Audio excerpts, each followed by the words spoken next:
Okay, first of all, before I start this creepypasta, I just want to say, don't blame me for this creepypasta to be bad. This is like the second one I've ever made. And, yeah. And, Morbid, if you're watching this, if you want to, you can make your version of this. If you want to, I'm just saying. If anyone wants to make their own version of this creepypasta, I am giving you full permission. Here we go.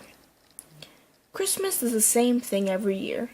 Opening gifts, hanging with friends, and finding a little toy elf on the shelf. Pathetic. Who believes in an elf that moves during the night? My sister, but that's it. One Christmas, Steve and Orange were on a full holiday cruise and left me and Brian to babysit Angel. Since we were in charge, we invited our friend named Morbid to hang out with us. One night, my sister asked me to read the Elf on the Shelf story. I sadly agreed. While we were reading, I felt uncomfortable. I noticed our elf moved near the kitchen. I wasn't the only one to realize that. It was getting late, so I let Morbid sleep in the guest bedroom because he lived 2 dimensions away. The next day, Brian and I were woken to the sound of agonizing screaming. We rushed to the guest room to find it locked. We pounded on until ink bled from our fists. After a long time, we managed to unhinge the door, only to find Morbid covered in stab wounds and surrounded by puddles of blood. We tried to call 911, but our Wi-Fi was shut off. We didn't know who killed him, but I knew someone stole my knife.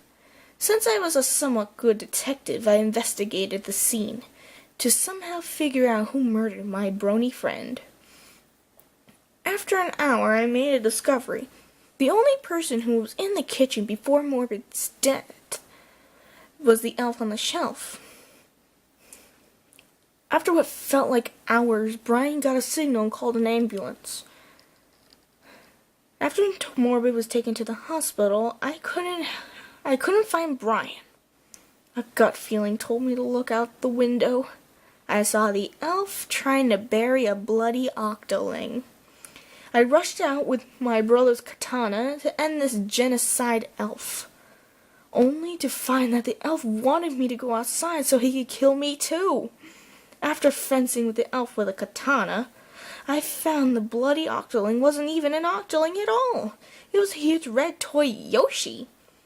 Relieved, I found Brian hiding in the attic, and the elf was murdered.